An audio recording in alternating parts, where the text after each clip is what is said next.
Hi అండి అందరికీ. అందరూ ఎలా ఉన్నారు? నేనైతే చాలా బాగున్నాను. మీరు ఎలా ఉన్నారో కామెంట్ చేయండి. ఇది శ్రీరామనవమి రోజు వ్లాగ్ అండి. ఆ రోజు గుళ్ళోకెళ్ళి దేవునికి కళ్యాణం చేపించాము. చాలా బాగా అనిపించింది. చాలా ప్రశాంతంగా అనిపించిందండి. పూజ అయితే చాలా చక్కగా చాలా ప్రశాంతంగా జరిగిపోయింది. గుడికి వెళ్ళే ముందు దేవుని కోసం ప్రసాదం అయితే తీసుకెళ్ళాము. వడపప్పు, పానకం, పులిహోర అయితే తీసుకెళ్ళాము. వాటికి ఇంట్లోనే 5 కేజీల పులిహోర చేశానండి. చాలా ఈజీగా చేసుకున్నాను ఇంట్లోనే. ఎలా చేసుకున్నానో ఈ వీడియోలో చూపిస్తానండి. చాలామందికి ఎంత క్వాంటిటీకి ఎంత చేయాలి, ఎంత వేయాలి అని అర్థం కాదు కదా. ఈ వీడియోలో నేను చేస్తాను. ఒక్కసారి 5 కేజీలు 3 కేజీలు చేయాలంటే పెద్ద ప్రాసెస్ అనిపిస్తుంది. కానీ ఇంట్లోనే చేసేయచ్చు. పక్కా కొలతలతో చాలా సింపుల్గా చేసేయచ్చండి. పూజ అయితే చక్కగా జరిగిపోయింది. దానికోసం ముందుగా ప్రసాదాల కోసం చింతపండు అయితే నానబెట్టేసుకోవాలి. తొందరగా నానడానికి వేడి నీళ్ళు అయితే వేసుకున్నాను. ఇది 500 గ్రాముల చింతపండు అండి. నేను 5 కేజీలకి చేస్తున్నాను.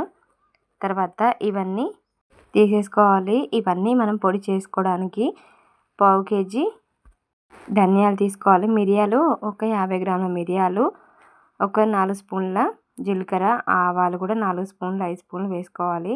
తర్వాత 50 గ్రాముల మినపప్పు, 50 గ్రాముల శనగపప్పు వేసేసుకోవాలి. పావు కేజీ ధనియాలు వేసుకోవాలి. ఇవి మెంతులు ఒక 2 టేబుల్ స్పూన్లు వేసుకుంటే సరిపోతుంది. తర్వాత ఎండుమిర్చి ఒక 50 గ్రాములు వేసుకోవాలి. ఇవన్నీ ఫ్రై చేసుకోవడానికి ముందుగా స్టవ్ వెలిగించి ప్యాన్ పెట్టేసుకొని అందులోకి 2 టేబుల్ స్పూన్ల మెంతులు అయితే వేసుకుంటున్నాను. తర్వాత మినపప్పు వేసేసుకోవాలి. శనగపప్పు, మినపప్పు కొంచెం తీసుకొని పోపులోకి ఉంచేసుకోవాలండి. తర్వాత వీటిని అన్నిటిని దూరగా వేయించేసుకోవాలి.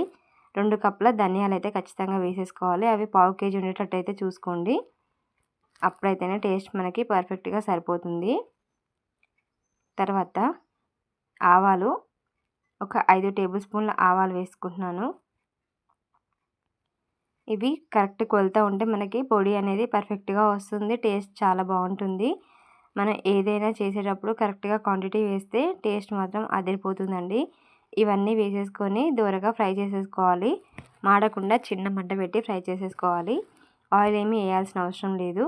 తర్వాత మిరియాలు కూడా వేసేసుకోవాలి. చాలా ఎక్కువ క్వాంటిటీలో చేయాలంటే అందరూ చాలా భయపడతారు. ఎక్కువ క్వాంటిటీలో చేయాలంటే ఎలా చేసుకోవాలి అనేసి. ఈ ప్రాసెస్ అయితే ఫాలో అవ్వండి, పర్ఫెక్ట్గా వచ్చేస్తుంది. ఇవి ఫ్రై అయ్యేటప్పుడు ఎండుమిర్చి కూడా వేసేసుకోవాలి. ఇవి అన్నిటినీ ఆయిల్లో ఫ్రై చేయాల్సిన అవసరం లేదండి. ఆయిల్ లేకుండానే మంచిగా ఫ్రై చేసేసుకోవాలి. నేను మిర్చి వేస్తున్నాను కదా, ఎండుమిర్చి, పచ్చిమిర్చి కూడా పావు కేజీ పచ్చిమిర్చి అయితే వేసుకుంటున్నాను. 300 గ్రాములు అయితే పర్ఫెక్ట్గా సరిపోతుంది. వీటిని మంచిగా ఫ్రై చేసేసుకొని పూర్తిగా చల్లారినాక మాత్రమే మిక్సీ అయితే పట్టేసుకోవాలి. చింతపండు పులుపు అనేది మనకి కొంచెం చింతపండు రకరకాలుగా ఉంటుంది కదండి. కొంచెం పుల్లగా ఉంటే మనకి తక్కువ క్వాంటిటీలో పడుతుంది. ఎక్కువగా పుల్లగా ఉంటే కొంచెం వేసుకుంటే సరిపోతుంది. కొంచెం అంటే 400 గ్రాములు అయితే సరిపోతుంది 5 కేజీలకి. ఇలా మొత్తం అంతా గుజ్జు అనేది చిక్కగా తీసేసుకోవాలి. తర్వాత వీటిని చూస్తున్నారు కదా ఎంత చిక్కగా వచ్చిందో. దీన్ని జాలిగట్లోకి వేసేసుకొని ఇలా జల్లించుకుంటే కిందికైతే పిప్పి అనేది వచ్చేస్తుంది, చిక్కగా వచ్చేస్తుంది. ఇలా అంతా తీసేసుకొని చిక్కగా చేసేసుకోవాలి. చూస్తున్నారు కదా, ఇలా వేసేసుకొని ఇదంతా గుజ్జు అనేది సపరేట్ చేసేసుకోవాలి. వాటర్ ఎక్కువ వేస్తే మనకి ఉడకడానికి చాలా ఎక్కువ టైం పడుతుందండి. కొంచెం చూసుకొని చిక్కగా వచ్చేటట్టు వేసేసుకోవాలి. ఇవి పిండి అనేది పప్పులు అనేది పూర్తిగా చల్లారిపోయింది. మిక్సీ అయితే వేసేసుకున్నాను. ఇలా ఫైన్గా పౌడర్ చేసేసుకొని పక్కకు పెట్టేసుకోవాలి. తర్వాత చింతపండు గుజ్జు అనేది మసులుతుంది కదండి, అందులోకి పసుపు అనేది వేసేసుకోవాలి. ఒక 2-3 టేబుల్ స్పూన్లు వేసేసుకుంటే మనకి మంచి కలర్ఫుల్గా వచ్చేస్తుంది. ఇలా అంతా కలిపేసుకోవాలి. ఇది చిక్కపడడం స్టార్ట్ అవుతుంది కదా, అప్పుడు పైన లేయర్ అనేది ఇలా వస్తుంది. అదైతే తీసేసుకోవాలి సైడ్కి అనేది. ఇప్పుడు అందులోకి ఉప్పు అనేది వేసేసుకోవాలి. 300 గ్రాములు ఉప్పు, కల్లుప్పు వేస్తున్నానండి. ఇదైతే పర్ఫెక్ట్గా సరిపోతుంది. ఎక్కువ కాకుండా తక్కువ కాకుండా పర్ఫెక్ట్ కొలత అంటే 300 గ్రాములు వేసుకుంటే పర్ఫెక్ట్గా సరిపోతుంది. కల్లుప్పు అయితే నేను వేసేసుకున్నాను. ఇలా వేసేసుకున్నాక ఇలా పైన తెట్టులాగా వస్తుంది కదా, అదైతే తీసేసుకోవాలి. ఇలా ఉడికించుకున్న తర్వాత ఇప్పుడు అందులోకి పావు కేజీ పచ్చిమిర్చి అయితే వేసేసుకున్నాను. ఈ క్వాంటిటీకి అనేది పచ్చిమిర్చి ఇది సరిపోతుంది. మనం ఎండుమిర్చి కూడా పౌడర్ చేసాం కదా, మనం ఎండుమిర్చి వేయకపోతే పచ్చిమిర్చి ఒక హాఫ్ కేజీ వేసుకుంటే సరిపోతుందండి. లేదంటే ఇవి పావు కేజీ వేసేసుకొని అవి 500 గ్రాములు వేసుకుంటే సరిపోతుంది. తర్వాత ఆయిల్ అనేది వేసేసుకోవాలి. ఒక 100 గ్రాముల ఆయిల్ అయితే వేసేసుకుంటున్నాను. ఇది ఉడికేటప్పుడు ఆయిల్ వేసుకుంటే బాగుంటుంది. ఇలా ఆయిల్ అంతా ఇలా కలిసేలాగా కలిపేసుకోవాలి. ఇది దగ్గర పడుతూ ఉంటుంది, చిక్కగా అవుతుంది. చూస్తున్నారు కదా, ఇలా చిక్కబడ్డ తర్వాత పచ్చిమిర్చి అనేది మంచిగా ఉడికిపోతుంది కదా, టేస్ట్ చాలా బాగుంటుంది. తర్వాత ఇది ఉడికిన తర్వాత స్టవ్ ఆఫ్ చేసేసుకోవడమే. ఇది స్టవ్ ఆఫ్ చేసేసుకున్నాక కొంచెం గోరువెచ్చగా ఉన్నప్పుడు మాత్రమే మనం ముందుగా మిక్సీ పట్టిన పౌడర్ అనేది అందులో వేసేసుకోవాలి. ఇందులో బాగా వేడిగా ఉన్నప్పుడు అయితే వేసేసుకోవద్దండి, పౌడర్ అనేది అందులో ఉడికిపోతుంది, అస్సలు బాగోదు. అది కొంచెం లైట్గా గోరువెచ్చగా ఉన్నప్పుడు మాత్రమే వేసేసుకోవాలి. వేసేసుకొని పూర్తిగా చల్లారనివ్వాలి. చూస్తున్నారు కదా, ఈ చింతపండు గుజ్జు ఇలా చిక్కగా అవుతుంది. వీటిని మనం స్టోర్ చేసేసుకోవచ్చండి, 1-2 నెలలు అయినా పాడవకుండా ఉంటుంది. తర్వాత బియ్యం అండి, ఇది 5 కేజీల బియ్యం ఇలా గిన్నెలో పోసేసుకొని వాష్ చేసేసుకోవాలి. మనం కరెక్ట్గా వంపకుండా ఆడికాడికి పెడుతున్నాం కాబట్టి, సరి పెడుతున్నాం కాబట్టి ఏదైనా కొలత గిన్నె కొలతైనా డబ్బా ఏదైనా ఉంటే దాంతో కొలత వేసేసుకొని పర్ఫెక్ట్గా వేసేసుకోవాలి. అప్పుడైతేనే అన్నం పొడి పొడిలాడుతూ వస్తుంది. కొత్త బియ్యంకి అయితే కొంచెం వాటర్ తక్కువ వేయాలి, పాత బియ్యంకి అయితే కరెక్ట్గా వేసేసుకుంటే సరిపోతుంది. నేను ఈ పెరుగు బకెట్ ఉంది కదా, దీంతో 5 అయితే వేసేసుకున్నాను బియ్యము. 9 బకెట్ల వాటర్ అయితే వేసేసుకున్నాను. ఎందుకంటే కొంచెం తక్కువ వేస్తూనే అన్నం అయితే పొడి పొడిలాడుతూ వస్తుంది. కరెక్ట్గా వేసుకోవాలంటే కొంచెం ఎక్కువ తక్కువ అవుతుంది, అన్నం మెత్తగా అవుతుంది. అది మెత్తగా అవ్వకుండా పొడి పొడిలాడుతూ రావాలంటే కొంచెం ఆయిల్ కూడా వేసేసుకోవాలండి. చూస్తున్నారు కదా, అన్నం నేను పెద్ద దాని మీద వండుతున్నాను కాబట్టి, అన్నం పెద్ద గిన్నెలో చేస్తున్నాను కాబట్టి బయట పెద్ద స్టవ్ పెట్టి చేసుకున్నాను. ఇంత పెద్ద గిన్నె అయితే స్టవ్ మీద అయితే ఉడకదు కదండి, ఇంట్లో అయితే బయట పెట్టి పెద్ద స్టవ్ పెట్టి ఉడికించాను. అన్నం వంపకుండా పర్ఫెక్ట్గా అయితే వచ్చేస్తుంది, చక్కగా పొడి పొడిలాడుతూ వస్తుంది. కానీ మనం ఒకసారి 2 సార్లు కలుపుతూ ఉండాలి. ఎందుకంటే అడుగు కింద అన్నం మెత్తగా అయిపోతుంది, పైన అన్నం కొంచెం పలుకుగా ఉంటుంది. అలా కాకుండా దగ్గరే ఉండి అన్నం అనేది చూసేసుకోవాలి. మనం దేవుని కోసం వండుతున్నాం కాబట్టి మెత్తగా ఉంటే అస్సలు బాగోదు, పొడి పొడిలాడుతూ ఉంటే బాగుంటుందండి పులిహోర కాబట్టి. చూస్తున్నారు కదా, అన్నం అయితే పర్ఫెక్ట్గా అయింది. ఇలా అన్నం అయిన తర్వాత ఒక గిన్నెలోకి, పెద్ద గిన్నెలోకి తీసేసుకొని వేడిగా ఉన్నప్పుడే ఒక గుప్పెడు కరివేపాకు అయితే వేసేసుకోవాలి. ఫ్లేవర్ అనేది చాలా బాగుంటుంది, అన్నంకి పట్టేసుకుంటుంది. తర్వాత స్టవ్ వెలిగించి ప్యాన్ పెట్టేసుకొని పోపు కోసం నూనె అయితే వేసుకుంటున్నాను. ఒక 700 గ్రాముల నూనె అయితే వేసేసుకుంటున్నానండి. ఇలా వేసేసుకొని అందులోకి మనం ముందుగా పక్కకు పెట్టుకున్న పప్పులు ఉన్నాయి కదా, అందులోకి అన్నీ ఒకటి వెనకాల ఒకటి వేసేసుకోవాలి. నేను 700 గ్రామ్స్ అయితే వేసుకుంటున్నాను ఆయిల్ అనేది. ముందుగా మనం చింతపండు గుజ్జు ఉడికేటప్పుడు ఒక 100 గ్రాములు వేసుకున్నాం కదా, ఇప్పుడు 700 గ్రాములు అయితే వేసుకున్నాను. తర్వాత ఆవాలు వేసుకోవాలి. కొంచెం ఆవాలు అనేది ఎక్కువ ఉంటేనే బాగుంటుంది. నేను సుమారుగా వేసేస్తున్నాను, కొలత అనేది ఏం లేకుండా. తర్వాత మినపప్పు ఒక 5-6 టేబుల్ స్పూన్లు ఉండేటట్టుగా చూసుకోండి, అప్పుడైతేనే బాగుంటుంది. కొంచెం ఎక్కువగానే ఉంటే బాగుంటుంది. నేను అన్ని పావు కప్పు అయితే వేసేసుకున్నాను. వీటిని చక్కగా వేయించేసుకోవాలి, మాడకుండా మంచిగా అన్నీ మంచి బంగారు రంగు వచ్చేంత వరకు ఫ్రై చేసుకోవాలండి. పప్పులు ఎంత బాగా వేగితే అంత టేస్ట్ ఉంటుంది. తర్వాత ఒక గుప్పెడు జీలకర్ర అయితే వేసేసుకున్నాను. తర్వాత పావు కేజీ పల్లీలు అయితే వేసుకుంటున్నాను. పల్లీలు కూడా ఎంత ఎక్కువ ఉంటే అంత బాగుంటుంది. తర్వాత మీ దగ్గర జీడిపప్పు ఉంటే వేసేసుకోవచ్చండి, అది ఆప్షనల్. వేసుకుంటే కావాలంటే జీడిపప్పు అయితే వేసేసుకోండి. ఇవన్నిటిని మంచిగా ఫ్రై చేసేసుకోవాలి.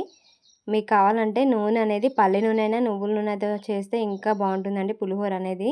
తర్వాత ఎండుమిర్చి వేసుకుంటున్నాను పోపులోకి, ఒక 20 గల ఎండుమిర్చి వేసేసుకుంటున్నాను. ఇలా వేసుకున్న తర్వాత ఒక 2 గుప్పెళ్ళు కరివేపాకు అయితే ఫ్రెష్గా కడిగేసుకొని వేసేసుకోవాలి. ఇలా కరివేపాకు కూడా వేసేసుకున్న తర్వాత అందులోకి పసుపు అయితే వేసేసుకోవాలి. మనం ఆల్రెడీ చింతపండు గుజ్జులో వేసేసుకున్నాము, కానీ ఇందులో కూడా వేసుకుంటే బాగుంటుంది. తర్వాత ఒక 2 టేబుల్ స్పూన్ల ఇంగువ అయితే వేసేసుకోవాలి. ఖచ్చితంగా ఇంగువ లేకపోతే పులిహోర అయితే అసలు టేస్ట్ ఉండదండి. ప్రసాదం పులిహోరలోకి అస్సలు బాగోదు. పులిహోర టేస్ట్ అనేది చాలా బాగుంటుంది. ఇది ఇంగువ వేయడం వల్ల. ఇంగువ మాత్రం అస్సలు స్కిప్ చేయొద్దండి. ఇలా అన్నీ వేసేసుకున్నాక పల్లీలు పప్పులు అనేది చక్కగా వేగాలి. ఎండుమిర్చి వేసాం కదా, ఇలా మంచి రంగు వచ్చేంత వరకు ఫ్రై చేసేసుకొని స్టవ్ ఆఫ్ చేసేసుకోవడమే. తర్వాత మనం ముందుగా అన్నాన్ని చల్లారి పెట్టుకున్నాం కదా, ఒక పెద్ద గిన్నెలో వేసేసుకొని అది పొడి పొల్లాడుతూ వచ్చేంత వరకు ఇలా కలిపేసుకోవాలి. తర్వాత నేను చింతపండు గుజ్జులో మళ్ళీ ఒకసారి ఆయిల్ అయితే వేసేసుకున్నాను, ఒక 100 గ్రాములు. అది కొంచెం గట్టిగా ఉందనేసి 100 గ్రాముల నూనె అయితే వేసేసుకున్నాను. ఇలా అంత చింతపండు గుజ్జు అంతా ఒకసారి కలిపేసుకొని అన్నంలోకి వేసేసుకోవాలి. అంత అన్నం కలపడం నాకు రాదు కాబట్టి మా ఆయన హెల్ప్ చేస్తున్నారు. ఇదంతా ఇందులో వేసేసుకున్నాను. ఇది చాలా పుల్లగా ఉన్నట్టు అనిపించింది, అందుకే నేను కొంచెం ఆపి అన్నంలో అయితే కలిపేసుకున్నాను. మీరైతే చింతపండు పులుపు ఎక్కువ ఉందా తక్కువ ఉందా చూసేసుకొని కలిపేసుకోండి. నాకైతే 500 గ్రాముల చింతపండు అయితే నానబెట్టేసుకున్నాను, కానీ 400 గ్రాములు అయితే పర్ఫెక్ట్గా సరిపోయింది. తర్వాత మనం ముందుగా పోపు చేసేసుకున్నాం కదా, అదంతా అందులోకి అయితే వేసేసుకోవాలి ఆయిల్తో సహా. ఆయిల్ అయితే నేనైతే మొత్తం 800 గ్రాములు అయితే వేసేసుకున్నానండి. 5 కేజీల బియ్యానికి 400 గ్రాముల చింతపండు, 800 గ్రాముల నూనె అయితే పర్ఫెక్ట్గా సరిపోతుంది. పచ్చిమిర్చి మొత్తం వేసేసుకోవాలనుకుంటే 1/2 కేజీ అయితే పచ్చిమిర్చి వేసేసుకోండి, కానీ నేను ఎండుమిర్చి పచ్చిమిర్చి కలిపి వేసేసుకున్నాను కాబట్టి ఎండుమిర్చి 100 గ్రాములు వేసాను పోపులోను పిండి పౌడర్లో కలిపి. తర్వాత పచ్చిమిర్చి అయితే 1/4 కేజీ అయితే వేసేసుకున్నాను. చూసారా, పులిహోర అయితే చక్కగా కలిపేసుకున్నాము. ఎంత కలర్ఫుల్గా ఉందో చూసారా. తర్వాత పానకం కోసం మా ఆయన అయితే కట్ చేసుకున్నారు బెల్లం. 2 కేజీల బెల్లం అయితే చేస్తున్నాను. ఇది నానడానికి ఒక 2 చెంబల నీళ్ళు అయితే వేసేసుకున్నాను. అది నానడానికి టైం పడుతుంది కాబట్టి ఇలా గిన్నె నిండా వాటర్ వేసేసుకొని చక్కగా నానబెట్టేసుకోవాలి. ఇది నానే అంతవరకు మనం పౌడర్లు అయితే చేసేసి పెట్టుకోవాలండి. దాంట్లోకి ఇలాచి పొడి, మిరియాల పొడి, సొంటి పొడి వేసేసుకోవాలి. మనకి అవన్నీ పౌడర్ చేసేసుకొని పక్కకు పెట్టేసుకొని పాకం చేయడానికి ఒక పెద్ద గిన్నె తీసేసుకొని దాంట్లోకి ఒక 20 లీటర్ల వాటర్ అయితే వేసేసుకోవాలి. 20 లీటర్ల వాటర్లకి 2 కేజీల బెల్లం అయితే పర్ఫెక్ట్గా సరిపోతుందండి. ఇది గుళ్ళో పంచడానికి చేస్తున్నాను కాబట్టి ఇంత క్వాంటిటీలో అయితే చేసుకుంటున్నాను. ఇలా బెల్లం అయితే అంతా కరిగింది, కొంచెం అయితే ఉన్నాయి. ఇలా కలిపేసుకొని మనం అందులో కలిపేసుకుంటే సరిపోతుంది. గుళ్ళో చేయడానికైతే ఈ ప్రసాదం క్వాంటిటీ అయితే సరిపోతుందండి. ఇందులోకి మిరియాల పొడి 50 గ్రాముల మిరియాలు అయితే మిక్సీ పట్టేసుకొని వేసేసుకున్నాను. ఇలాచీ కూడా అంతేనండి, ఒక 30 గ్రాముల ఇలాచీ వేసుకున్నాను. ఒక 50 గ్రాముల సొంటి కూడా వేసేసుకున్నాను. ఇలా అన్నిటినీ వేసేసుకొని తర్వాత తులసాకులు అండి ఫ్రెష్గా కడిగేసుకొని అందులో వేసేసుకోవాలి. ఇదంతా ఇంత గిన్నెలో అయితే తీసేసుకెళ్ళలేం కదండి, క్యాన్లో అయితే వేసేసుకున్నాము. ఊళ్ళోకి తీసుకోవడానికి అయితే క్యాన్లో అయితే తీసుకొని అయితే వెళ్ళాము. తర్వాత వడపప్పు చేయడానికి కూడా నేను పప్పు నానబెట్టేసుకున్నాను. ఊళ్ళోకి వెళ్ళడానికైతే చూస్తున్నారు కదా, కేజీ పప్పు అయితే నానబెట్టేసుకున్నాను, పెసరపప్పు. దీంట్లోకి ఇంకా టేస్టీగా రావడం కోసం అందులోకి కొబ్బరి తురుము ఉంటుంది కదా, పచ్చి కొబ్బరి ఎంబటే కట్ చేసేసుకొని దాన్ని మిక్సీ వేసేసుకొని ఇందులో కలిపేసుకోవడమే. చాలా చాలా టేస్టీగా ఉంటుందండి. ఓన్లీ పప్పు కాకుండా ఇలా కొబ్బరి తురుముని కలిపి అందులో వేయడం వల్ల టేస్ట్ చాలా చాలా బాగుంటుంది.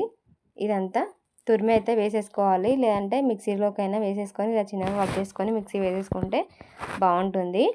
ఇలా వేసేసుకొని మొత్తం అంతా కలిపేసుకొని దాని మీద కొంచెం బెల్లం ముక్క వేసుకుంటే బాగుంటుందండి ప్రసాదం అయితే.